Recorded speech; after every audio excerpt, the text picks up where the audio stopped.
Boa noite, meus irmãos. Graças e paz. Amém. Agora vai. Pronto, olha aí. É um susto, né? Quando o Senhor restaurou a nossa sorte, ficamos como quem sonha. Então a nossa boca se encheu de riso e entre as nações se diziam: grandes coisas fez o Senhor por eles. Com efeito, grandes coisas fez o Senhor por nós. Por isso estamos alegres. Meus irmãos, eu não sei quanto a você, mas nada se compara ao cântico congregacional. Como assim, pastor? Nada se compara a nos reunirmos presencialmente e ouvir a igreja cantar. Minha preocupação é, meu Deus, aqueles amados irmãos que hoje não irão para a tua igreja, como eles estarão? Vou fazer uma live. Não dá certo, não é a mesma coisa. Vamos atrás de alguém que trabalha na Energisa. Conseguimos. Pastor, vai dar certo. Amém. Sábado passa, chega o domingo, o coração fica apertado. Mas até aqui, nos ajudou o Senhor. Boa noite, meus irmãos. Graça e paz. Vamos iniciar mais uma série de exposições nessa noite. Eu vou convidá-los a abrir a sua Bíblia no livro de Ruth. Saúdo também aqueles que nos acompanham pela transmissão desse culto. E queria incentivar você que está nos acompanhando a não permanecer em casa. Talvez por alguma impossibilidade você não pode estar aqui ou em alguma igreja genuinamente evangélica. Mas não fique acostumado a apenas acompanhar um culto. Não faça isso. Congregue em uma igreja genuinamente evangélica. Ouça a palavra do Senhor de maneira presencial. Ruth, capítulo 1, versículo 1 ao versículo de número 5. Eu vou lhe dar uma força. Se você começar do começo, do livro de Gênesis, pega o Pentateuco, Josué, Juízes, Ruth. Se você pegar o livro de Salmos, aí você volta, o livro de 2 Samuel, 1 Samuel, Ruth. Não sei se ajudou muito. Mas, particularmente, eu acho que se você for de Gênesis, é mais fácil. Pega o Pentateuco, Josué, Juízes, Ruth. Ruth, capítulo de número 1. E se você nos visita nessa noite e porventura não tem uma Bíblia, você pode levantar uma de suas mãos e um diácono vai providenciar uma para você. Certo?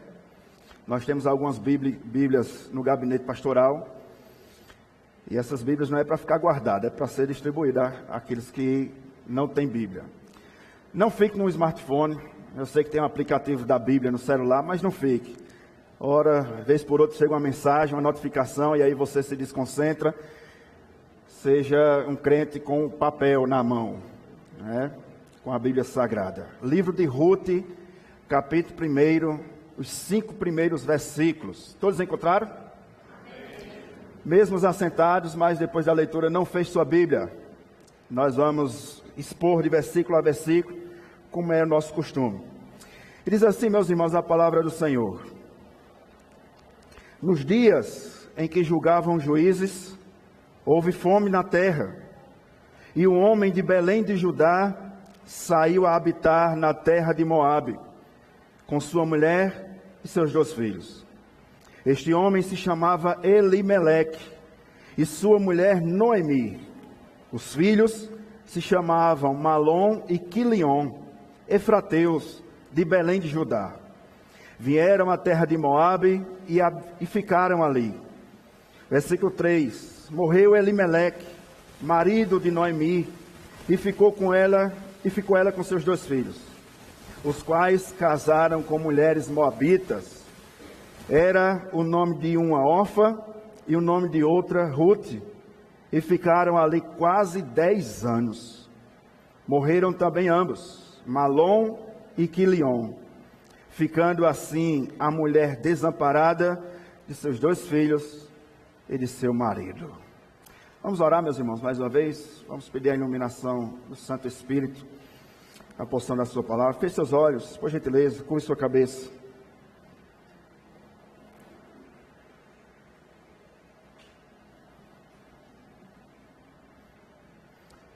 Senhor nosso Deus e Pai, nós te louvamos, nós te agradecemos, ó Deus, pela oportunidade de estarmos na tua casa nessa noite. Muito obrigado, Deus, porque o Senhor tem sustentado essa igreja. Ela é tua, nós somos teus. E nos alegramos nessa noite, ó Deus, por estarmos aqui. Te rogamos, ó Deus, que o Senhor possa falar ao nosso coração nessa noite. Que o teu nome seja glorificado. E que a tua igreja seja edificada. É o que nós te pedimos. Desde já te agradecemos por tudo.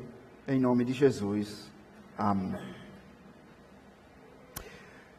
Como eu gostaria que o livro de Ruth, quando fosse ministrado, não fosse atentado por aqueles que a ouvissem. Como eu gostaria de pregar o livro de Ruth sem que os ouvintes ouvissem ou soubessem o final da história. Essa não é uma frase minha, mas é um desejo particular também.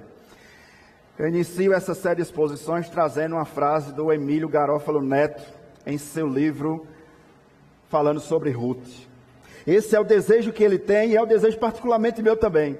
Como eu gostaria de pregar o livro de Ruth sem que os meus ouvintes soubessem o final da história. É intrigante, meus irmãos, o fato de que quando nós olhamos o livro de Ruth, parece que vem uma cena à tona. Parece que o livro de Ruth está focado, centralizado em dois personagens. Se eu perguntasse aqui, o que você lembra da história de Ruth? Com certeza você iria lembrar de um casal apaixonado, Ruth e Boaz.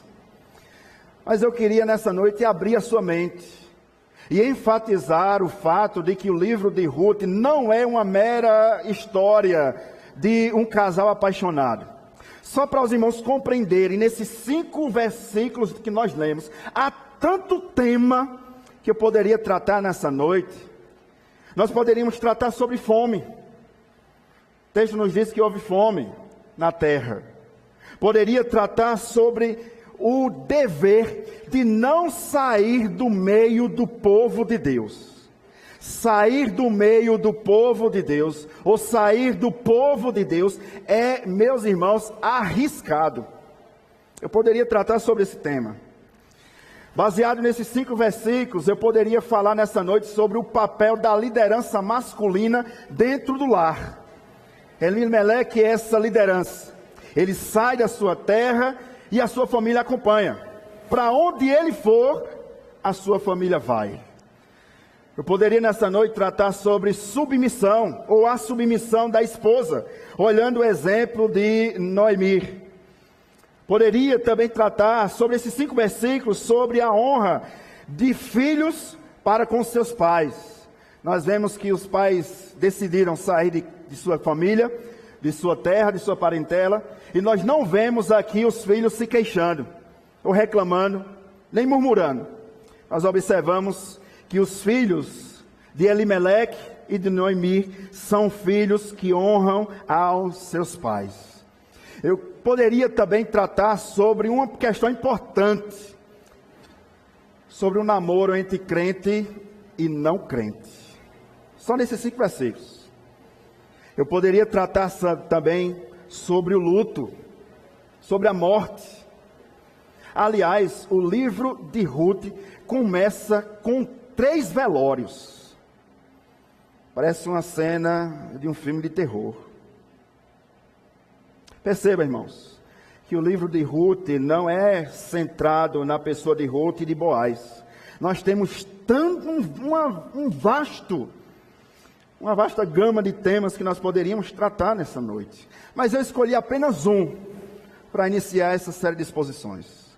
E que não está explícito no texto, mas está implícito. É o tema central desses 5 versículos. E hoje eu gostaria de tratar sobre decisões precipitadas. Aliás, esse é o tema dessa mensagem dessa noite. Decisões precipitadas e as suas consequências. Decisões precipitadas e as suas consequências. Responda a você nessa noite. Você já tomou alguma decisão e depois se arrependeu?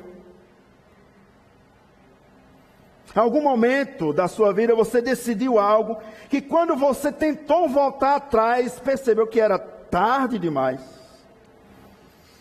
Irmãos, existem oportunidades em nossas vidas que nós perdemos, que nós deixamos de passar. Existem oportunidades de escolhas e muitas das vezes nós escolhemos de maneira precipitada. E essas oportunidades se vão e não voltam mais. São muitas oportunidades únicas e por causa de decisões erradas, de decisões precipitadas, nós perdemos de vista essas oportunidades. Lembremos, meus irmãos e irmãs, que toda decisão precipitada trará consigo consequências devastadoras. Paulo escreve a carta aos Gálatas e Paulo diz o seguinte: porque aquilo que o homem plantar, isso ele vai colher. Aquilo que você decidir, seja de maneira precipitada ou não, você irá colher. O livro de Ruth, meus irmãos, trata sobre decisões. O livro de Ruth trata sobre perdas. O livro de Ruth trata sobre retorno. Mas o livro de Ruth também trata sobre bênçãos.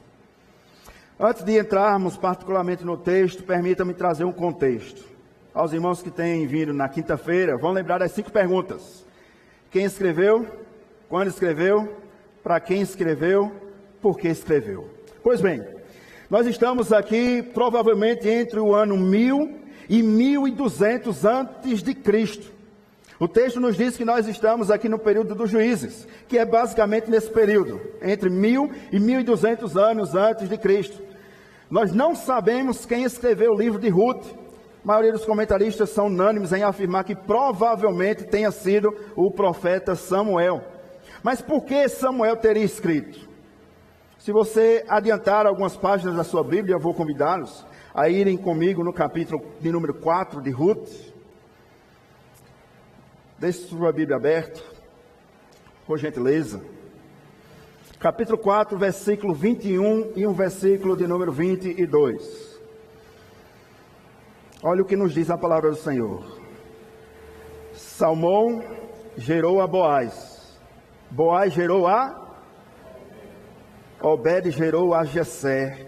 E Jessé gerou a Davi. Por que Samuel teria escrito o livro de Ruth? Justamente para descrever a genealogia da família real, da família de Davi. Se você percebeu na leitura rápida que nós fizemos, Davi vem da linhagem de Boaz, que casou lá para frente com Ruth. Esse foi o objetivo do livro de Ruth ser escrito. O tema central de todo o livro não é, mais uma vez, o romance entre um homem e uma mulher. O tema central do livro de Ruth é sobre a redenção. A redenção a começar no capítulo 1. O texto nos diz que houve fome. Mas mais para frente nos diz que Deus se lembrou do seu povo, dando-lhe pão, redimindo o seu povo. Há um ponto importante, irmãos, e eu gostaria de sua total atenção nesse ponto, porque é sobre ele que nós vamos interpretar todo o livro de Ruth. Talvez você ainda não saiba. Em nossa Bíblia, que veio da Septuaginta, o livro de Ruth se coloca ou está situado entre o livro de Juízes e 1 Samuel. Em nossa Bíblia, Ruth está no meio de Juízes e 1 Samuel. Entretanto, e esse é o ponto importante, que nós vamos interpretar o livro de Ruth a partir desse ponto, é que na Bíblia hebraica, na Bíblia dos judeus, no Antigo Testamento para nós, mas na Bíblia dos judeus, Ruth não está cronologicamente situado entre Juízes e 1 Samuel. E esse é o fato importante. Na Bíblia hebraica, Ruth se encontra depois do livro de Provérbios. E talvez você possa perguntar aí, mas pastor, eu não estou entendendo. Qual é o ponto importante em relação a isso? Você lembra como termina o livro de Provérbios? Abra comigo, Provérbios 31, por gentileza, rapidamente. Deixe Ruth aberto, e agora você vai entender o porquê na Bíblia hebraica o livro de Ruth se encontra não depois de Juízes, mas depois do livro de Provérbios. Deixe Ruth aberto, abra por gentileza Provérbios capítulo de número 31, versículo de número 10, famoso versículo, conhecido, todos nós. Provérbios 31, versículo 10. O que é que diz aí, irmãos? Mulher.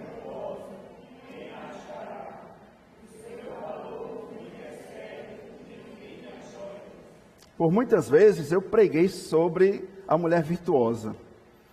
E eu afirmei, até então, sem observar o contexto de Ruth, que a mulher virtuosa não existia. Até que eu comecei a estudar o livro de Ruth. E aí eu gostaria que você voltasse, Ruth capítulo 3, versículo 11.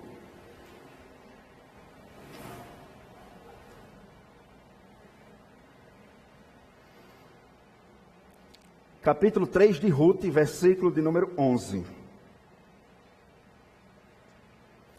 Olha o que diz o texto. Agora, pois, minha filha, não tenhas receio. Tudo quanto disseste, eu te farei. Pois toda a cidade do meu povo sabe que tu és mulher? Porque o livro de Ruth está depois do livro de Provérbios, porque o judeu entende que a mulher virtuosa de Provérbios 31 é Ruth. Ruth é a mulher virtuosa. E aí eu achei interessante, porque um comentarista puritano chamado Matthew Henry, ele diz o seguinte: Ruth, ela é a coroa do livro de Provérbios. O ponto central do livro de Provérbios, ele termina afirmando, mulher virtuosa, quem a achará? E logo depois do livro de Provérbios vem Ruth. E nós vamos ver e vamos seguir essa linha de interpretação, de que a mulher virtuosa de Provérbios 31 é Ruth. Nós vamos ver, por exemplo, que quem escreve o livro de Provérbios capítulo 31 diz que a mulher virtuosa não é preguiçosa, não come o pão da preguiça. E nós vamos ver que Ruth não era preguiçosa. Alguns dos atributos de Ruth se encaixam perfeitamente no livro de Provérbios, capítulo 31, a partir do versículo de número 10. E sabe qual é a conclusão que eu cheguei, para nós entrarmos no texto? É que Boaz foi um homem bem-aventurado, porque ele encontrou a mulher virtuosa. Dito isso, meus irmãos, olhe comigo no versículo de número 1, do capítulo 1, do livro de Ruth. Olha o que diz o texto. Nos dias em que julgavam os juízes, houve fome na terra, e um homem de Belém de Judá saiu, e eu gostaria que você atentasse para esse verbo, saiu. Esse é o ponto central da nossa exposição dessa noite. Guarde isso, preste atenção. Saiu a habitar na terra de Moabe com a sua mulher e com seus 2 filhos. O texto começa nos dizendo que nós estamos situados no período dos juízes, um período dos mais terríveis para o povo de Deus. Uma época difícil para Israel. Uma época em que o povo se esqueceu da lei do Senhor. E aí eu gostaria que você voltasse algumas páginas no livro de Juízes, capítulo 21, versículo de número 25. Olha o contexto. É o último versículo do livro de Juízes. Olha como estava o tempo dos juízes. Ruth começa nos dizendo que nos dias em que julgavam os juízes, mas atente para o versículo 25 do capítulo 21 do livro de Juízes. Naqueles dias, ou seja, no dia dos juízes, não havia rei em Israel. Olha o finalzinho que diz: Cada um fazia o que achava mais certo. Esse é o contexto do livro de Ruth. Cada um fazia o que achava mais certo. Não havia obediência à lei de Deus. Muito pelo contrário, o povo menosprezava a lei de Deus. Cada um fazia a sua própria lei. Caos social. Porque cada um decidia conforme a sua vontade, a sua forma de ver, a sua cosmovisão. Cada um decidia conforme achava ele particularmente certo, não o que Deus falava em sua palavra. Caos social, caos religioso, os sacerdotes, aqueles que serviam a Deus, aqueles que deveriam julgar a lei de Deus, eles estavam sendo comprados. Mas não somente isso, havia também um caos entre os juízes. Por quê? Porque os juízes vendiam-se, barganhavam sentenças por causa de prestígio. Os juízes iam julgar a sentença entre o rico e o pobre. E o rico comprava o juiz. E o juiz sentenciava a favor do rico contra o pobre. Não, irmãos, eu não estou falando do Brasil. É o tempo dos juízes. O que não é diferente do nosso, né? Juízes comprados. Sentenças que eram vendidas. Cada um fazia o que achava. Eu acho, não é a verdade. Eu acho que deveria ser assim. Não, mas a palavra de Deus diz que é dessa maneira. Não, mas eu acho que é assim. Eu vou fazer assim. Tempo de idolatria em Israel. Ao que Deus levantava um juiz e os líderes do povo, e o povo se voltava para Deus. Mas quando o juiz morria, o povo voltava aos seus falsos ídolos e se rebelava contra Deus. Cada um fazia o que achava ser certo. E nós vamos ver isso no texto também. Por que Elimeleque saiu de Belém? O texto nos diz que houve fome. A fome não é nada novo. A fome já veio depois da queda. É só lembrarmos de Jacó, por exemplo, que saiu do Egito, ou que saiu da sua terra e foi para o Egito por causa da fome. Porém, um fato intrigante é que o texto nos diz que houve fome na terra, mas houve fome também em Belém. O homem de Belém de Judá saiu a habitar na terra de Moabe. Houve fome em Belém. E é intrigante porque o nome Belém vem de um hebraico, Betlém, que significa casa do pão. Belém, casa do pão, não tinha pão.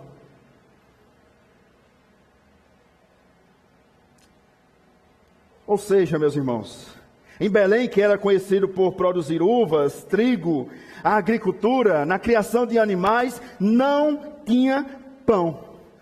A cidade deixou de ser um celeiro para alimentar a fome dos outros e passou a ser um lugar de desespero e de fome. Casa do pão. Na casa do pão não tinha pão. É como se você fosse em uma panificadora comprar pão e chega lá o dono da panificadora diz que não tem pão. É como você vir à igreja, ou a uma igreja evangélica, com a placa igreja evangélica. Você vem à igreja procurar a palavra de Deus e na igreja não tem a palavra de Deus. E muitos púlpitos estão assim, meus irmãos. Na casa do pão não tem pão.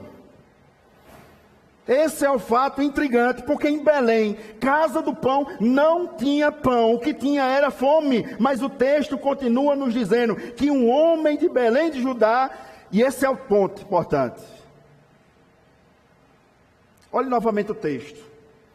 Agora olhe com atenção, porque é desse texto que eu tirei o tema da exposição. Decisões precipitadas e as suas consequências. Olha o texto mais uma vez. No dia em que julgavam os juízes, houve fome na terra, e o homem de Belém de Judá saiu a habitar na terra de Moabe, com a sua mulher e com seus 2 filhos. Você percebeu que tem alguma coisa faltando aqui? Percebeu? Não. Leia de novo. Houve fome na terra do pão, e o homem de Belém de Judá fez o que, irmãos? Percebeu que está faltando alguma coisa aqui? Ainda não? Eu vou mostrar a você agora. Quem estava aqui lembra das 7 exposições em Abacuque? Lembra uma decisão, uma atitude de Abacuque que fez toda a diferença na vida dele? Qual foi a decisão de Abacuque? Por-me-ei na minha torre de... Leia o texto de novo. Houve fome na terra, e um homem de Belém de Judá fez o quê? Está faltando o que aqui? Orar. O que Elimeleque não fez, e por isso o tema da exposição dessa noite, decisões precipitadas e as suas consequências. Elimeleque não subiu em sua torre de vigia. Ele tomou uma decisão precipitada. Ele não buscou a presença de Deus e nem esperou a resposta de Deus. Ele saiu com a sua família. Ele saiu da terra prometida.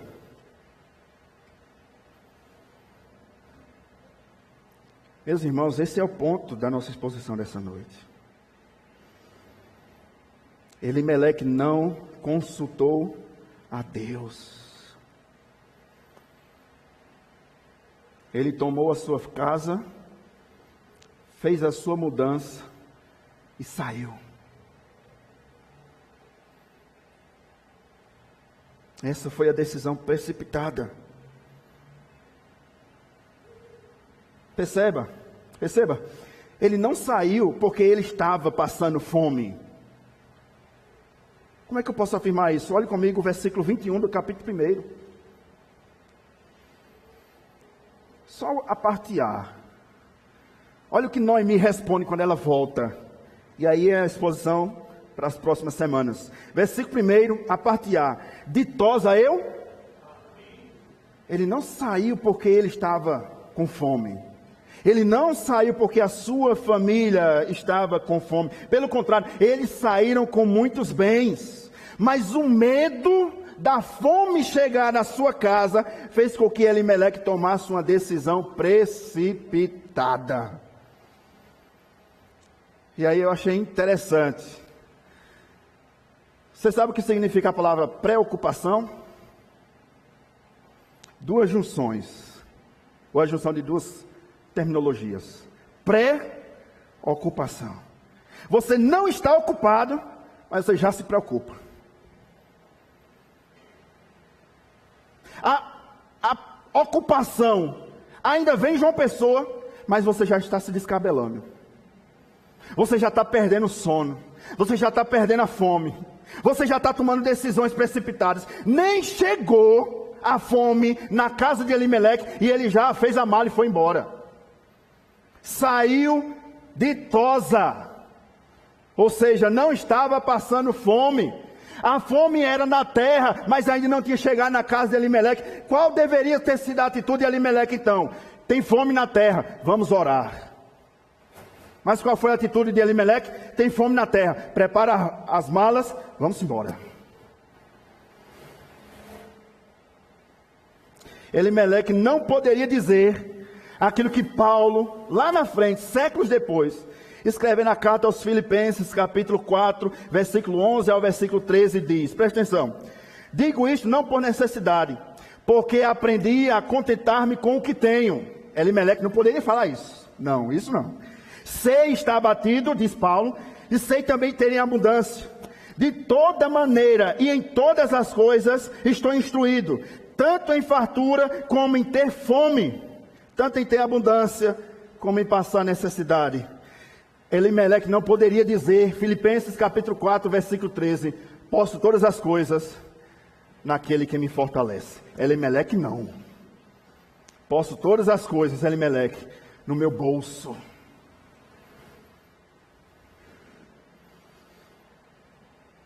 Você percebe, meus irmãos, como nós muitas das vezes somos como Elimeleque?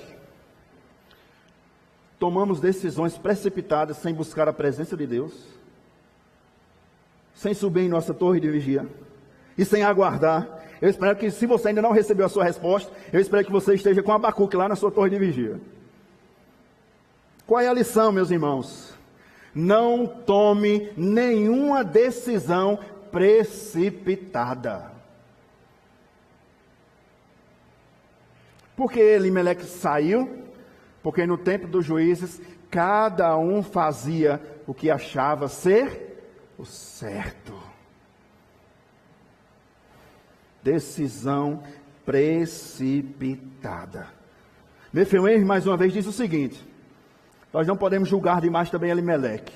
Ele diz o seguinte: o cuidado que Elimeleque teve para prover sua família deve ser louvada. E nesse ponto eu concordo. Houve fome na terra, a preocupação do marido, do pai, foi com a sua família. É uma decisão louvada. Entretanto, o fato está nisso, é que ele não buscou a presença de Deus. Ele continua dizendo, Mefeuem, quando estava passando por necessidade, Elimeleque não abandonou a sua casa, não deixou a sua esposa e seus filhos. Pelo contrário, Elimeleque cuidou do sustento da sua família. Mas qual foi o erro? Ele tomou a decisão precipitada. Ele não buscou a face de Deus. Para onde ele foi, irmãos? Ele saiu da casa do pão e foi para Moabe. Moabe, Emílio Garofalo Neto é fantástico. Ele diz que Moabe é problema. Por quê? Você sabe quem foi Moabe? Eu vou resumir. Gênesis capítulo 19. Nós temos a imagem de 2 anjos visitando Sodoma e Gomorra. Lembra disso? E os moradores de Sodoma e Gomorra tentaram abusar, falando uma linguagem por conta das crianças, abusar dos anjos. O que aqueles anjos fizeram? Tiraram forçadamente Ló, a sua esposa e suas 2 filhas, para que eles fugissem de Sodoma e Gomorra. Gênesis 19 nos diz que a mulher de Ló olhou para trás. E aí, abrindo um parênteses, meus irmãos, não cante essa música. Não cante, da Estátua de Sal. É terrível, não cante. A gente fala de sabor de mel, mas a Estátua de Sal está no mesmo caminho. Não sei se você já percebeu. Escute agora a história de uma mulher que se... E as crianças ficam fazendo o quê? Dançando. É uma história de uma mulher que se deu mal e as crianças e as professoras estão dançando. Cante não, pelo amor de Deus, não cante não. É uma história de uma mulher que se deu mal e... Faça isso não. Feche parênteses. Virou uma estátua de sal. Ló e suas 2 filhas entram em uma caverna. Eu vou relembrar na sua mente o que aconteceu dentro daquela caverna. Uma filha olhou para a outra, a mais velha olhou para a mais jovem e disse: só estamos nós 3 aqui. Não há mais quem nós possamos casar e gerar filhos. A mais velha teve uma ideia diabólica. Olhou para a mais nova e disse: vamos embriagar papai. E quando o papai já estiver embriagado, eu vou primeiro ter intimidade com ele, por conta das crianças, entendam? E depois você vai, a gente embriaga ele, é outro dia, e você tem intimidade com ele. Sabe o que aconteceu? A mais velha ficou grávida. Sabe qual foi o nome do filho? Moabe. Moabe é problema. Eu não tenho tempo. Mas os filhos de Israel, o povo de Israel estava peregrinando. E os moabitas negaram pão e água ao povo de Deus. E para onde Elimeleque foi? Moabe. Mas há um fato intrigante aqui. de Belém até Moabe era uma distância de cerca de 160 quilômetros. E paz, meus irmãos, nesse tempo não tinha carro com ar-condicionado. A pé, ou no lombo de um animal. 160 quilômetros de Belém até Moabe. O que durava cerca, em média, de uma semana. Nós vimos aqui, ouvimos, domingo passado, o presbítero Cícero tratando sobre o povo de Israel passando pelo Rio Jordão. Josué nos conta como Jericó caiu. É interessante porque na geografia, Elimeleque passou ao lado das ruínas de Jericó. Fez o caminho inverso. O que é que isso tem a ver? Eu fico imaginando a cena quando Elimeleque e sua família passam e vê as ruínas de Jericó. Ele poderia ou não, irmãos, ter parado naquele momento diante daquela ruína e pensado: Deus derrubou essa cidade, Deus pode suprir a nossa família. Meninos, vamos voltar, vamos para casa, vamos para Belém. Poderia ou não? Mas o que ele fez? Seguiu em frente, obstinado, por causa de uma decisão precipitada. Segundo ponto, que Moabe é problema, porque em Moabe não tinha culto. Isso não parece problema, né, nos nossos dias? Tem gente que não vem no culto porque está chovendo. Quanto mais ir para outra cidade que não tem uma igreja genuinamente evangélica.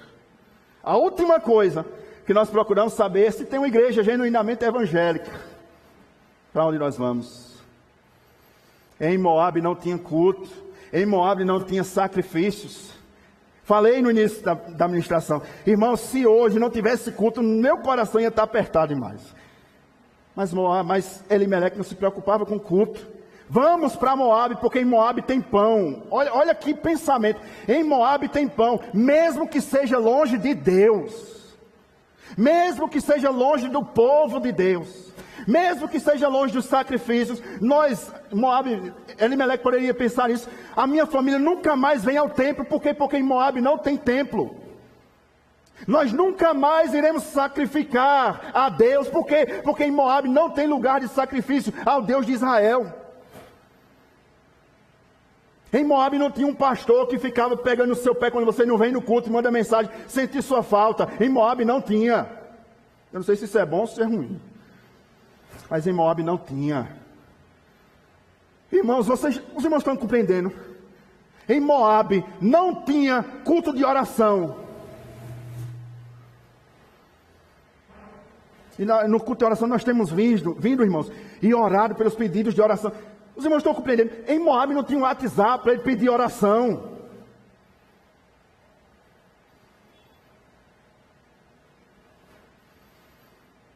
Ele se preocupou com a fome, mas ele não se preocupou com a vida espiritual da sua casa. Decisão precipitada. Eu fico imaginando por que ele não buscou a Deus. E ao mesmo tempo, a resposta é clara. Porque se ele tivesse buscado a Deus, a resposta de Deus teria sido um não. Senhor, a fome está batendo. Senhor, é do teu desejo que eu saia da tua casa, do teu povo, para ir para Moabe, porque tem pão lá, Senhor. A resposta de Deus: não. Fica onde você está. Mas ele não queria ouvir a Deus? Decisão precipitada. Não havia profeta. E o fato é esse, meus irmãos. Elimeleque não somente foi para longe de Deus, o que é terrível, mas aos maridos que estão aqui nessa noite, a você que é casado, Elimeleque não somente foi para longe de Deus, mas ele levou a sua família para longe de Deus.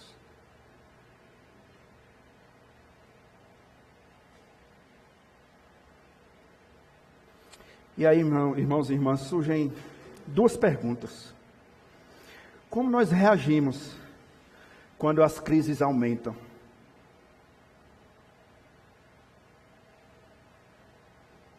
Segunda pergunta é: a quem nós recorremos?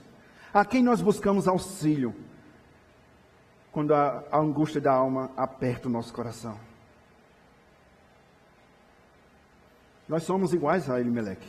Muitas das vezes, nós preferimos confiar no conselho da vizinha do que na palavra de Deus. Nós somos como Elimeleque.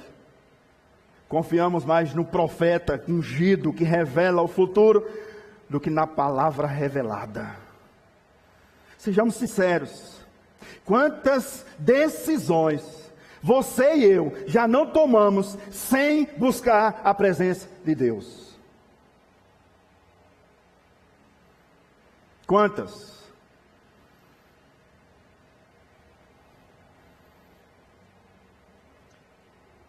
Segundo fato intrigante desse texto.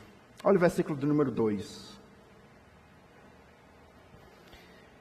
Este homem se chamava Elimeleque. A sua mulher, Noemi. Os filhos se chamavam Malom e Quilion, efrateus de Belém, de Judá. Vieram à terra de Moabe e ficaram ali. Os judeus sempre colocam o nome dos filhos de acordo com aquilo que ele crê, de acordo com a sua fé. Por exemplo, Elimeleque. El é a terminologia para meu. E Meleque, rei. El-Meleque. Deus é o meu rei. Olha o nome de Elimeleque. Deus é o meu rei. Mas a única pessoa, o único rei que Elimeleque não buscou foi Deus. É intrigante isso? A mãe e o pai colocar o nome do filho, Elimeleque, Deus é o meu rei. E na primeira fome, aquele que tem o nome, Deus é o meu rei, vai buscar os moabitas. Segundo lugar, que é mais intrigante ainda. Noemi significa agradável, amável. Mas como Noemi voltou? Amarga. Por quê? Decisão precipitada. Malom significa doença. Quilion, definhado. Nome estranho, né? Botar no feio. Com certeza, o presbítero Valber não quer um nome desse. Nem o diácono Alain. Os comentaristas são unânimes em dizer que essa família era uma família instável, moribunda e fraca. Seus pais não tinham alegria, porque colocaram seus filhos Malom e Quilion, doença e definhado.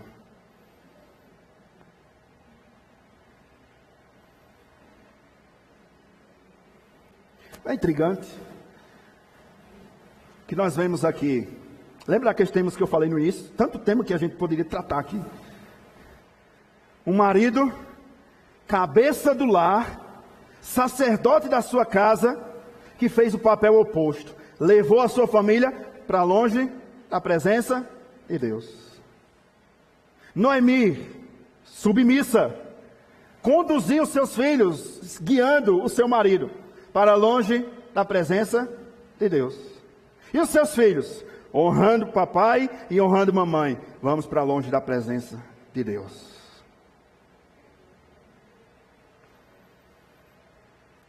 Que forma trágica de começar um livro, não é? Cada um que toma a sua própria decisão precipitada. Cada um que faz conforme acha melhor. E por conta disso, muitos estão achando melhor estar longe da presença de Deus. Longe da casa de Deus. Longe da comunhão com Deus. Nós vimos a série de exposições em Jonas. E nós vimos como Deus trabalhou no coração de Jonas por causa de uma decisão. Deus manda para Nínive, ele vai para Tarsis. Tragédia para os marinheiros. Mas quais foram as decisões, as consequências dessa decisão precipitada de Elimeleque. Versículo de número 3.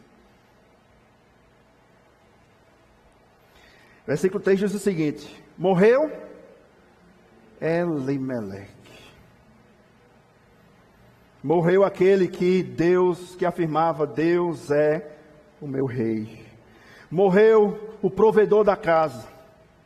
Morreu o marido de Noemi. Morreu os pais dos filhos, das crianças. Morreu Elimeleque, marido de Noemi. E ficou ela com seus 2 filhos.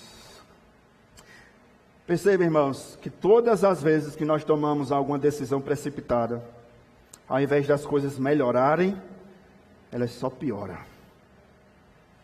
E eu não estou dizendo que a consequência da decisão, preste atenção, foi a morte de Elimeleque. Não! A morte de Elimeleque foi uma consequência de outra decisão há muito tempo atrás. Lembra de Gênesis capítulo 3? Da queda de Eva e Adão no pecado? Consequência do pecado é a morte. A consequência da decisão de Elimeleque não foi a morte dele, não. Todos iremos morrer se Cristo não voltar antes. Pastor, então qual foi a consequência da decisão precipitada? Presta atenção, se você não atentou para o fato. Elimeleque morreu aonde? Moabe. Noemi ficou sozinha com seus 2 filhos aonde? Longe do povo de Deus. Em uma terra pagã. Em uma terra idólatra. Nem sempre o que parece ser bom é o que Deus tem para nós. Estão lembrados qual era o desejo de Elimeleque? Saiu de onde tinha fome, saiu de Belém e foi para Moabe por causa de comida. O que foi que ele encontrou em Moabe? Sepultura, morte. E não somente isso, agora é uma mulher, nesse contexto desprezada, com 2 filhos em uma terra distante dos seus parentes. Distante do povo de Deus. Meus irmãos, o fato é o seguinte: quando nós estamos perto do povo de Deus, nós enfrentamos circunstâncias difíceis, mas as circunstâncias difíceis que nós enfrentamos, elas se tornam mais fáceis. Por quê? Porque nós estamos perto do povo de Deus.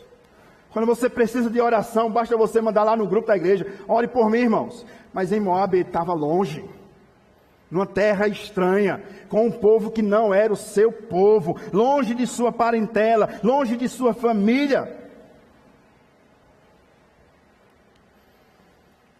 Noemi ficou viúva, com 2 filhos, longe de tudo e de todos.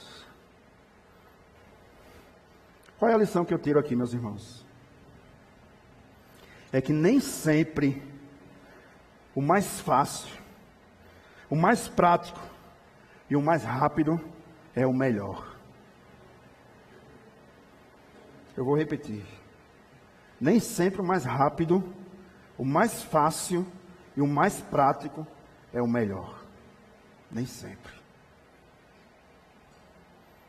Mais fácil para Noemi, para Elimeleque, levar a família para onde tem pão, mesmo longe da presença de Deus, era o mais rápido. Em Moabe tem pão, é uma distância de uma semana, vamos peregrinar, vamos caminhar. Uma semana a pé, o que é isso? Chegaram lá, comida em fartura, mas não tinha o povo de Deus. Aqui há uma lição para aqueles que pensam que podem ser conhecidos como os desengrejados. Eu posso ser de Deus, longe do povo de Deus, você vai encontrar morte. Há uma segunda lição para aqueles que menosprezam a casa de Deus, o culto a Deus, ou os cultos a Deus. Hoje eu não vou, estou cansado. Hoje eu vou decidir conforme o que eu acho melhor para mim. Você vai encontrar morte. Hoje eu não vou, está chovendo, está frio, a igreja é quente, você vai encontrar morte. E eu provo isso a você nessa noite. Versículo 4. Olha o que diz, irmãos. Os quais, perceba, outra decisão precipitada.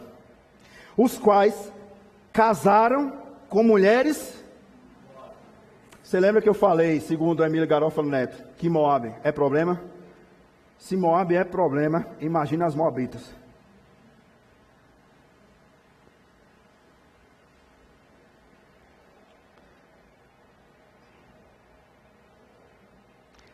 Quando seu pai morreu, a decisão certa a ser tomada por parte de Noemi deveria ser reunir os 2 filhos, fazer as malas de Moabe e voltar para Belém. Mas qual foi a decisão dos meninos? Casar com Moabita. Você está vendo um julgo desigual aqui? Moabita não é crente. Eu vou falar numa linguagem que você entenda. Moabita não é crente. Eu vou lhe falar algo abertamente. Crente não namora com não crente. Ficou claro? Crente não noiva com não crente. Ficou claro? Crente não casa com não crente. Ficou claro? É problema. Você jovem que está aqui nessa noite, solteiro, pretendendo namorar, não namore com não crente. É problema. Você entendeu agora aqui? Os 2 filhos crentes casaram com 2 ímpias. Não namora, crente não namora com não crente. Isso é muito sério. Eu vou ser rápido nesse meu exemplo. Eu aconselhei 2 jovens, não daqui. 2 jovens que haviam começado um relacionamento. 2 jovens crentes da igreja, que haviam começado um relacionamento com 2 jovens não crentes. Preste atenção. Não é que eles vieram ao gabinete conversar comigo. Hoje não se faz mais isso. É triste, mas não se faz mais isso. No tempo que eu fui namorar com Larissa, antes de conversar com ela, eu fui conversar com o pastor dela. O pastor esteve interessado em Larissa e queria um conselho seu. Conselho do pastor: vamos orar, né? 12 anos eu estou casado com ela. Primeira namorada e única. 12 anos. Fui procurar o pastor. Hoje não faz mais isso. O pastor descobre assim, quando um anjo vem, um anjo chamado Instagram. Eu vou mostrar aos irmãos, nesse exemplo, nos 2 exemplos. Primeiro exemplo de um jovem, tinha 16, 17 anos, adolescente. Postou uma foto na rede social, abraçado com outra jovem que eu não conhecia. Eu, como um pastor que não sou pastor que só prega. Não sou. Tem pastor hoje em dia que só prega. Termina o culto, vai embora e você só vai ver na terça-feira, depois termina o culto da terça, só vai ver na quinta-feira e depois no outro domingo. Não sou assim. Eu vi aquela foto e algo acendeu uma luzinha do pastor, uma luzinha pastoral. Olha, nunca tenta enganar pastor. É igual tentar enganar a esposa. Ou enganar mãe e pai. Você não vai conseguir. Pastor tem não sei o que é, mas eu chamei aquele jovem, não foi ele que foi ao pastor, foi o pastor que foi atrás dele, porque viu uma foto dele abraçado com uma jovem, e achou estranho. Meu irmão, coisa boa, vi você abraçado lá com a menina. Pastor, estou namorando, e eu fiquei espantado, sim, coisa boa, ela é de qual igreja? Pastor, ela ainda não é crente, mas eu estou evangelizando. Você já ouviu falar o namoro evangelístico? Sempre dá errado. Olha, não tem. Pastor, eu conheço um que deu certo. Graças a Deus. Eu conheço um monte que deu errado.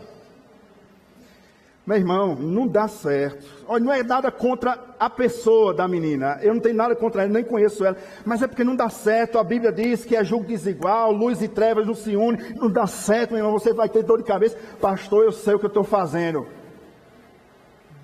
Lembrou do texto? Cada um fazia o que achava melhor. Pastor, eu estou apaixonado. Meu irmão, conselho pastoral, não vai dar certo. Mas eu não estou aqui para proibir namoro de ninguém, nem para liberar namoro de ninguém. Tá certo. Passou-se o tempo, o jovem era ativo da UMP local. Ativo. Com o passar do tempo, aquele jovem deixou de frequentar os cultos. E aí eu percebi que ele saía sozinho com a jovem. E o pai dava a chave do carro para ele deixar a jovem sozinho em casa. Resultado.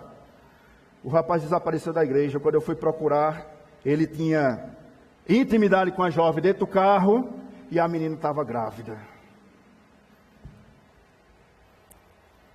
Nem o jovem, nem ela permaneceram na igreja. Percebe? Crente não namora. Pastor, quer dizer que é só crente e ímpio? Não, crente também pode vacilar, pode cair. Mas a luz e trevas não se unem. Imagine que um jovem está em cima de uma mesa de plástico. E tem um pensamento de namorar com um ímpio, com a jovem ímpia. O jovem crente está em cima da mesa e a ímpia está embaixo. Ele está tentando subir ela, levantar ela para cima da mesa e ela está embaixo tentando derrubar ele. Qual é mais fácil? Ela subir para a mesa ou o jovem que está em cima da mesa cair? Esse é o exemplo que eu dou. Quando um jovem diz, pastor, eu estou apaixonado por uma menina que não é crente. O crente está em cima da mesa e o ímpio embaixo. Um quer que ela suba, o namoro evangelístico, e a outra quer derrubar ele.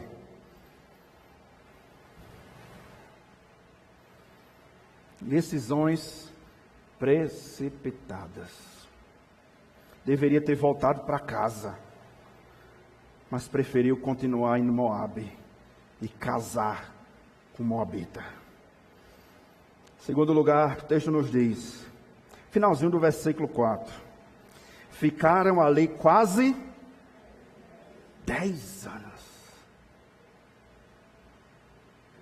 O desejo inicial era de só, vamos lá, tem pão. Quando tiver pão aqui novamente, nós voltamos, né? 10 anos. Você já parou para pensar? 10 anos sem ir a um culto.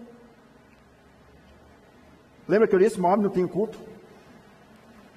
10 anos sem ouvir um louvor congregacional. 10 anos sem participar, para o nosso contexto aqui, sem participar da ceia do Senhor. 10 anos. Eles se acostumaram a ficar longe de Deus. 10 anos. Isso acontece com muitos de nós hoje também. Nós deixamos de vir à igreja, muitas vezes, para nos dedicarmos a outras coisas.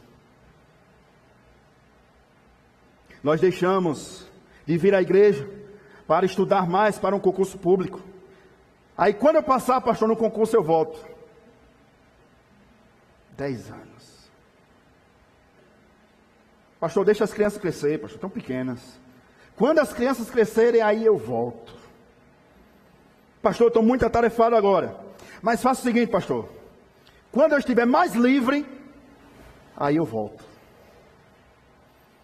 A pergunta é, meus irmãos, vale a pena?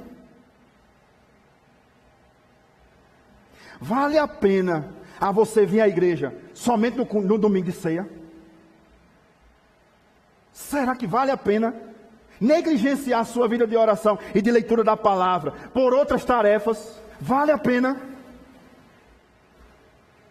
Será, meus irmãos?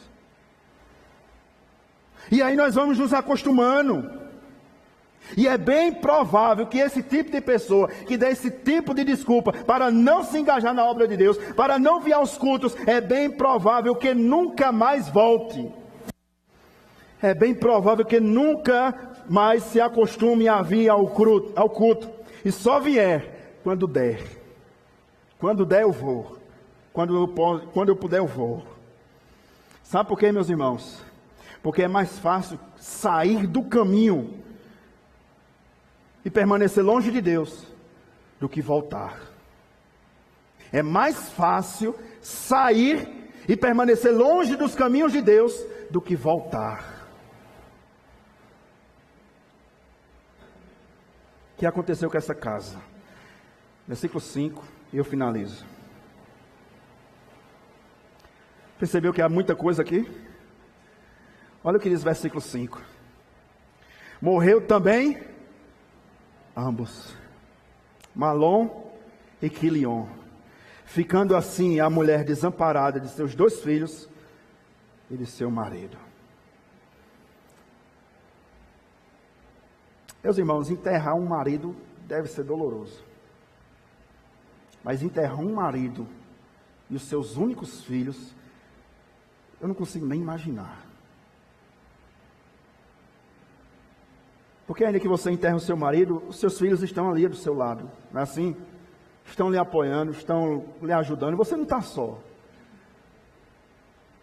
Mas Noemi enterrou o seu marido e os seus 2 filhos e ficou longe do povo de Deus. Sabe por quê? Por causa de uma decisão precipitada. Toda decisão precipitada trará consequências devastadoras. Noemi viu diante dos seus olhos a sua família desmoronar.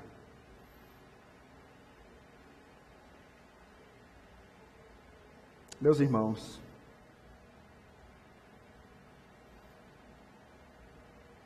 nem sempre o viveram felizes para sempre retrata a realidade da nossa vida. Pode ser perfeito nos filmes de Hollywood, né? E viveram felizes para sempre. Talvez esse fosse o pensamento de Elimeleque. Eu vou em Moabe e lá nós vamos viver felizes para sempre. Elimeleque morreu, os 2 filhos morreram e Noemi ficou longe de tudo e de todos. Permita-me concluir nessa noite. Eu convido os irmãos do louvor. Primeira aplicação para as nossas vidas, meus irmãos. Não poderia ser outra. Cuidado com as decisões que você vai tomar. Cuidado com as decisões que você vai tomar. Por causa de uma decisão errada, Noemi ficou desamparada, sem alguém para lhe socorrer, sem maridos, sem filhos e longe da sua terra. Por causa de uma decisão errada, nós estamos onde estamos. Não é na quarta igreja, é no pecado. Por causa lá de trás, de uma decisão, viu o fruto, pegou o fruto, comeu o fruto, deu ao seu marido. Ambos comeram. Uma decisão. Por causa daquela decisão, nós estamos onde estamos. Cuidado com as decisões que você vai tomar. Segunda aplicação. Nem sempre fugir é a melhor decisão. Nós precisamos aprender, meus irmãos. Há alguma lição que Elimeleque não aprendeu. Mesmo tendo o nome, Deus é o meu rei, Elimeleque não aprendeu a descansar na providência de Deus. Nem sempre o melhor é fugir. Ou a melhor decisão, nem sempre a melhor decisão é fugir. Talvez Deus lhe trouxe aqui nessa noite para advertir a você, não tome decisão precipitada. E nem sempre a melhor decisão é fugir. Às vezes, a melhor decisão é permanecer e aguardar o que Deus vai fazer. Terceira e última aplicação, que tem tudo a ver com o que nós vamos realizar nesse instante. Preste atenção. Nós falamos de alguém que tomou decisão precipitada em Gênesis 3, Adão e Eva.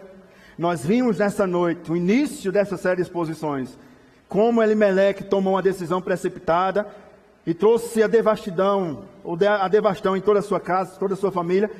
Mas eu queria concluir com outra decisão que foi tomada séculos depois,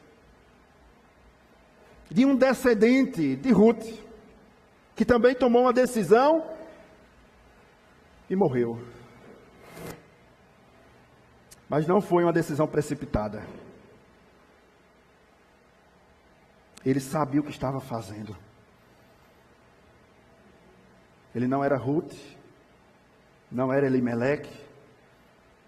Seu nome é Jesus Cristo. Ele mesmo sendo Deus, não tomou por usurpação o ser igual a Deus. Antes, decidiu se esvaziar, assumindo a forma de servo. E como servo foi obediente até a morte. Morte de cruz. Por causa da morte dele, nós temos vida. A consequência da morte de Cristo é a nossa vida. Pelo que Deus o exaltou acima de todo nome, para que ao nome de Jesus Cristo se dobre todo o joelho, no céu, na terra e debaixo da terra. E lhe deu um nome que está acima de todo nome: Senhor. Para que toda língua confesse: Jesus Cristo é Senhor. Ele tomou uma decisão não precipitada. Ele tomou uma decisão sabendo que ia padecer na cruz. Sabendo que ia ser rejeitado pelos homens. Sabendo que ia ser rejeitado pelo próprio Deus Pai. Mas ele veio. Se fez um de nós. Habitou no nosso meio, cheio de graça e verdade. Vimos a sua glória. Glória como a do unigênito do Pai. Mas ele não ficou no túmulo. Ao terceiro dia, ele ressuscitou. Em breve ele voltará. É por isso que eu não queria ter ficado em casa hoje. Louvado seja Deus. Feche seus olhos. Examine-se, pois, o homem a si mesmo. Coma do pão, beba do cálice. Vou convidar o presbítero Mauri, presbítero Valber, presbítero Cícero, presbítero Oscar, a vir aqui na frente. Nós vamos, depois desse momento de oração silenciosa, nós vamos distribuir os elementos de ceia. Enquanto isso, convido você a fechar os seus olhos, ainda você se encontra, e orar. Orar agradecendo a Deus, porque Jesus Cristo tomou sobre si os nossos pecados. O castigo que nos traz a paz estava sobre ele, pelas suas pisaduras fomos sarados.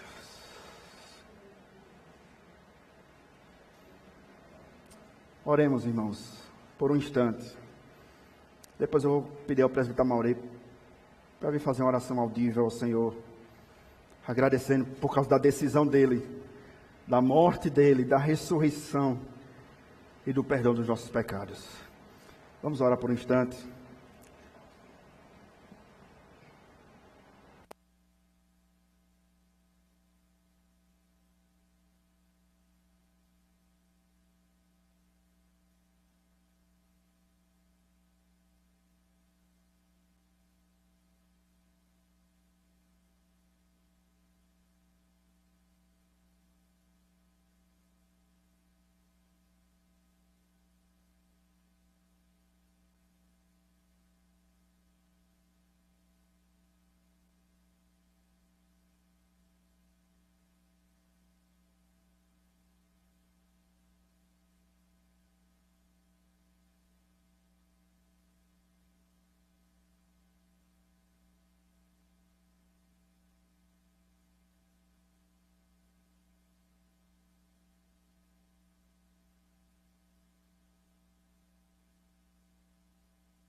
Amém, irmãos.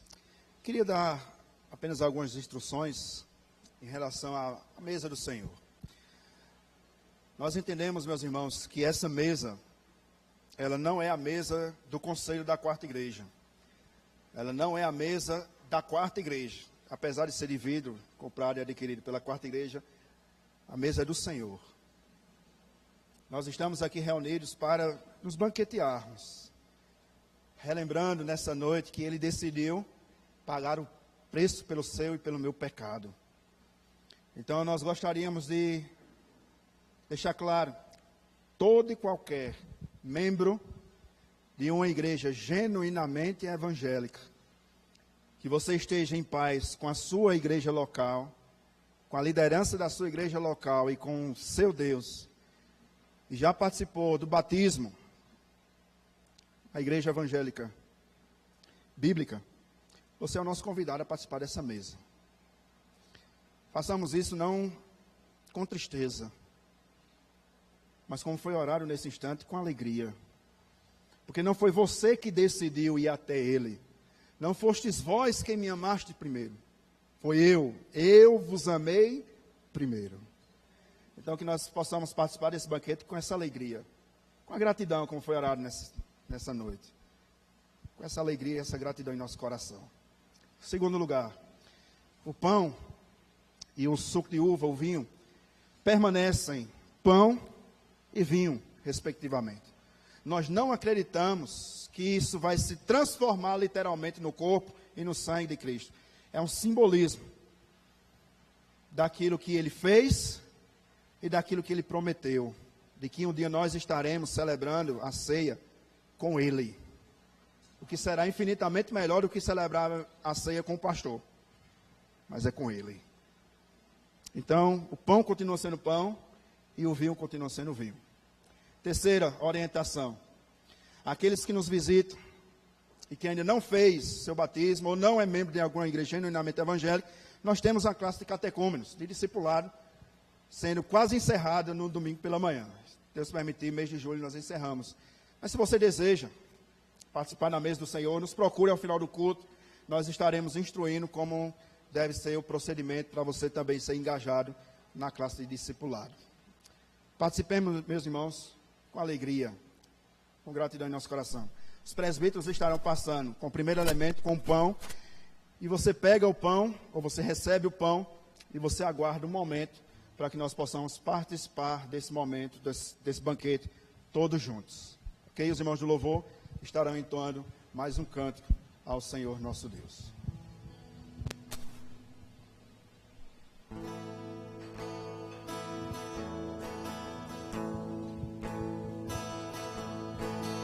Homem de dores, sendo Deus desprezado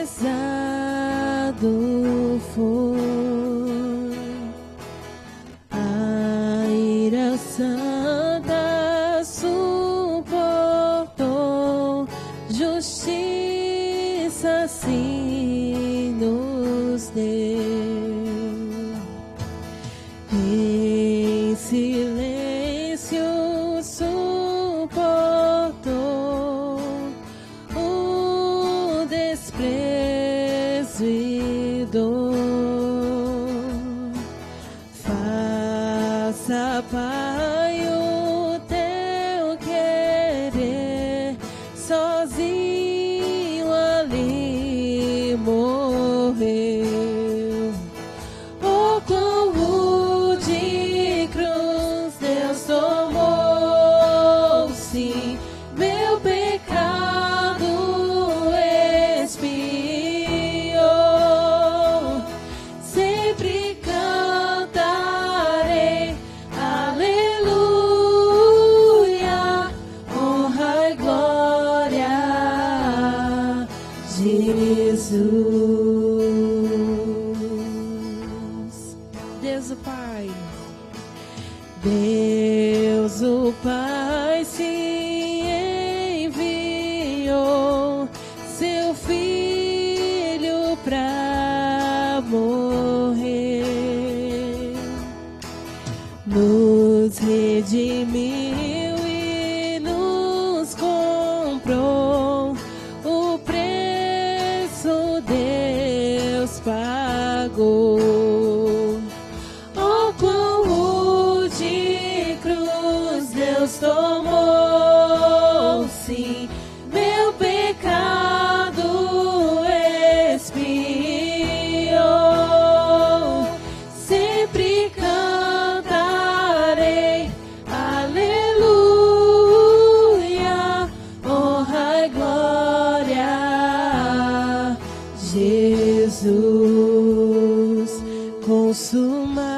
consumado foi, nada mais restou. Sangue santo, Deus na cruz derramou. Toda maldição já não tem poder. Quem Deus libertou, livre é sem fim. Consumado foi, nada mais restou. Sangue santo, Deus na cruz derramou.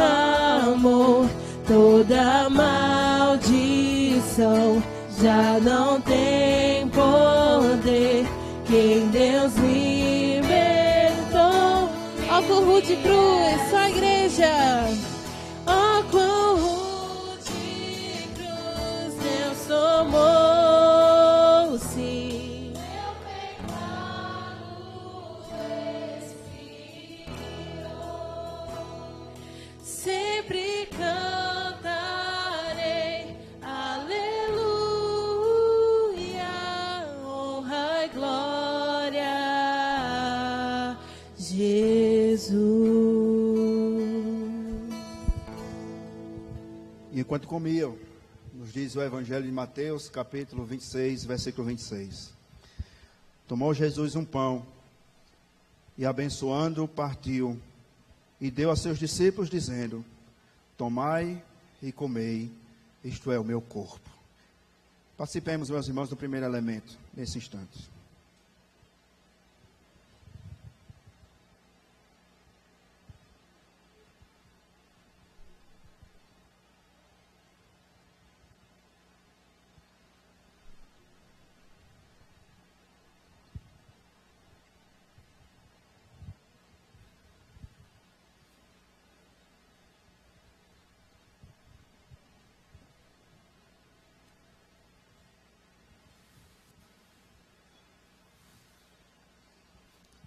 Da mesma forma, os oficiais estarão passando entre os irmãos e entregando o segundo elemento.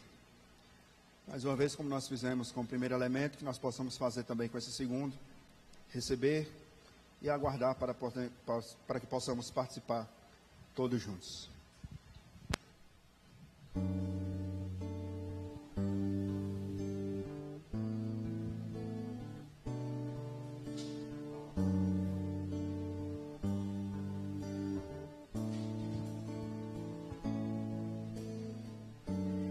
Oh Deus, me sondas, conheces-me,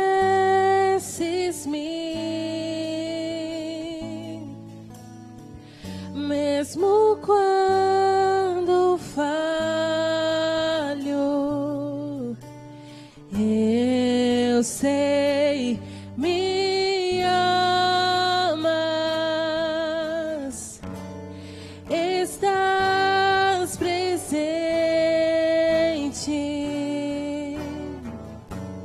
a me cercar em todo tempo. Eu sei.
Seja o sangue de Jesus, nunca houve amor assim.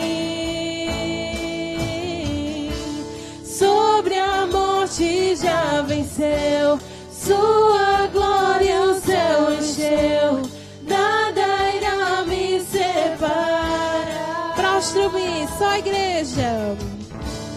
Prostro-me diante da cruz. Seja o sangue de Jesus, nunca houve amor assim. Sobre a morte já venceu, sua glória o céu encheu, nada irá me separar.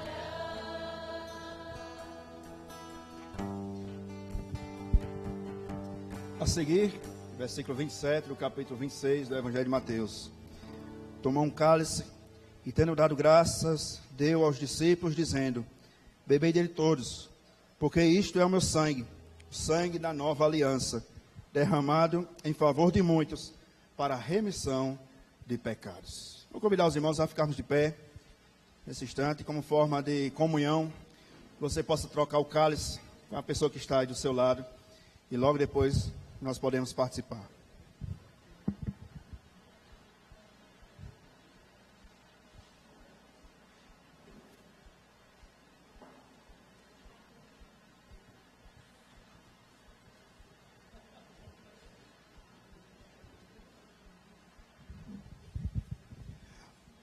Participemos, meus irmãos, todos juntos.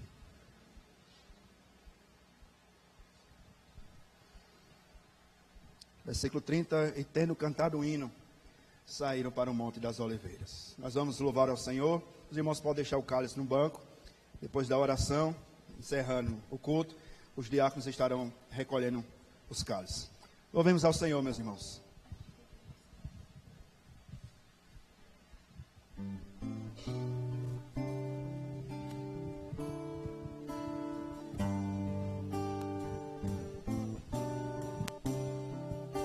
Graças. Graças eu te dou, Pai, pelo preço que pago, sacrifício de amor que me comprou, ungindo do Senhor, pelos cravos em tuas mãos. Graças.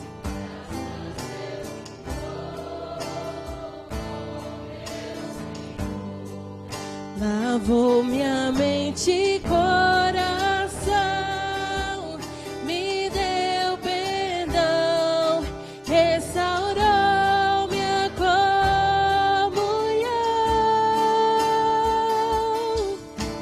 Digno é o Senhor, sobre o trono está. Soberano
Eleve suas mãos, adore.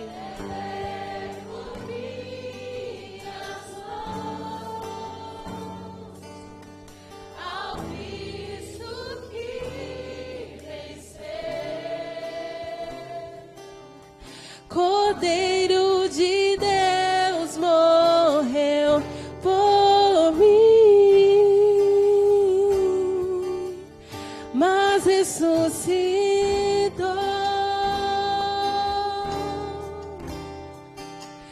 Digno é o Senhor.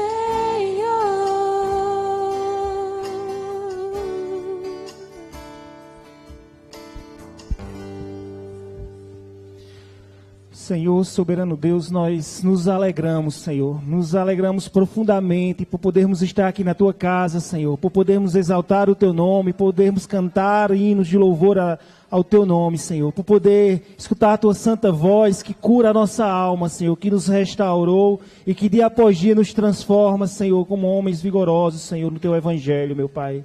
Nos alegramos, Senhor, por testificar que esses são os frutos do Teu sacrifício na cruz, Senhor. Por poder usufruir dessa mesa, Senhor. Por poder trazer à memória que somos o Teu povo, estamos sobre uma aliança contigo, Senhor. E essa aliança, Senhor, ela não cai de nossas mãos, porque o Teu sangue está sobre ela, Senhor. Maravilhoso Deus, Tu és soberano e bendito, Senhor. Nós nos alegramos, Senhor, por tudo que o Senhor tem feito pelo Teu povo e em nossas vidas, Senhor. Te pedimos que em nome de Jesus Cristo, meu Pai, o Senhor nos conduza para os nossos lares na Tua santa paz. Fortifica a nossa fé, Senhor, em meio às batalhas do dia a dia, Senhor. Que nos momentos de desespero, Senhor, o Teu Santo Espírito nos convença que Tu és soberano e que estamos sobre Tuas mãos e que absolutamente nada nos acontecerá de mal, Senhor. Guarda o Teu povo, Senhor. Essa é a nossa oração em nome de Cristo Jesus. Amém. Que a graça e a paz do nosso Senhor e Salvador Jesus Cristo, que o grande amor de Deus e as doces consolações do Espírito Santo repousem, meu Deus, sobre a Tua igreja que se reúne aqui nessa noite, bem como se encontra espalhada por toda a face da terra, desde agora e para todos sempre. Amém. Amém. Amém. Amém.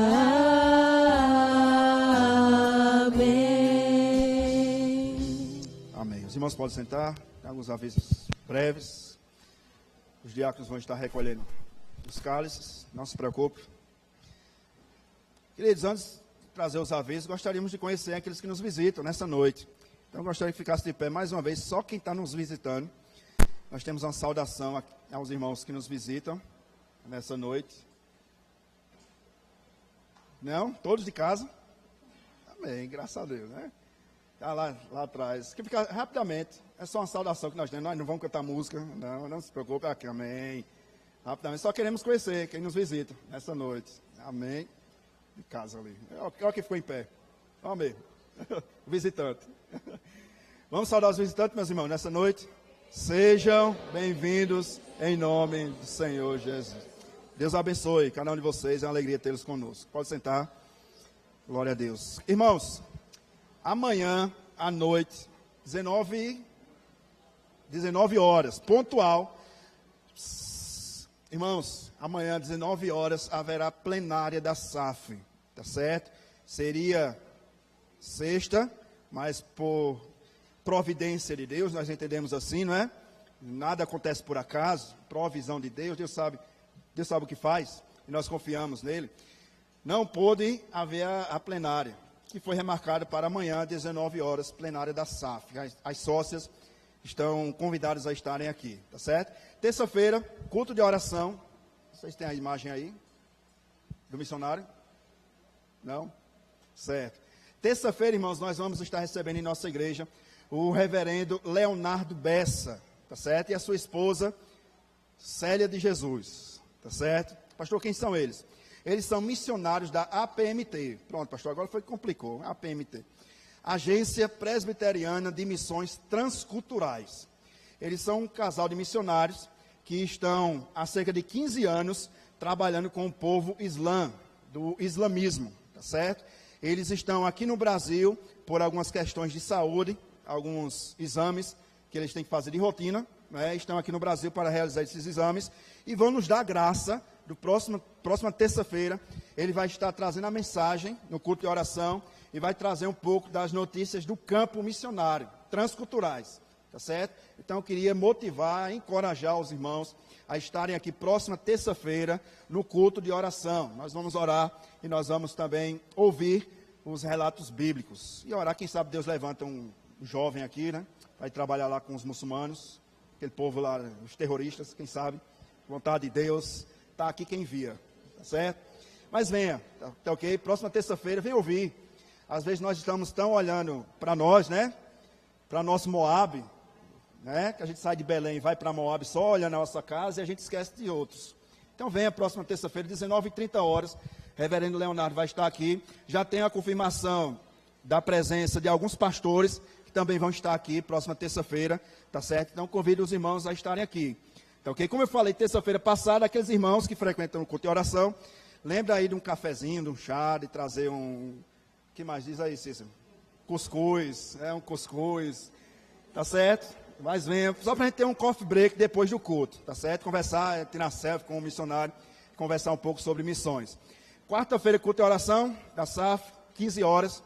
Quinta-feira, culto de doutrina. Nós encerramos o estudo hermenêutico sobre Apocalipse. Quinta-feira nós vamos fazer um exercício aqui, em classe, certo? Próximo sábado, nós iremos iniciar a EBF, tá certo? Vai ser no próximo sábado à tarde. Se você não fez a inscrição da sua criança, você tem até hoje para fazer, tá certo? Procure ao final. Cícera, fica de pé aí, Cícera, por favor, que ninguém lhe conhece. Pronto, domingo ela estava de branco, hoje ela está de vermelho. Então, ao final do culto, você procure ela e faça a inscrição da sua criança, do seu filho, tá certo? Sobrinho, enfim. Procure ela. Tem até hoje para fazer a inscrição. E aí, próximo sábado à tarde, nós vamos ter a EBF aqui na igreja. Escola Bíblica de Férias, tá ok? Próximo domingo pela manhã, Escola Bíblica Dominical, normalmente. E à noite, decida vir para cá e ouvir a continuação da história de Ruth, tá certo? Eu vou lhe dar o tema. O retorno. Tá parecendo filme de Hollywood, né? Mas não é não. É a pregação do próximo domingo, às 18 horas. O retorno. Venha voltar com Noemi. Talvez você está em Moab ainda. Próximo domingo você volta com ela para Belém. Tá certo? Então convido os irmãos a estarem aqui. Próximo domingo, 18 horas, se Deus permitir. Deus abençoe, meus irmãos. Uma ótima semana debaixo da proteção do Senhor nosso Deus. Eu vou lá para a porta para saudar os irmãos. Deus abençoe.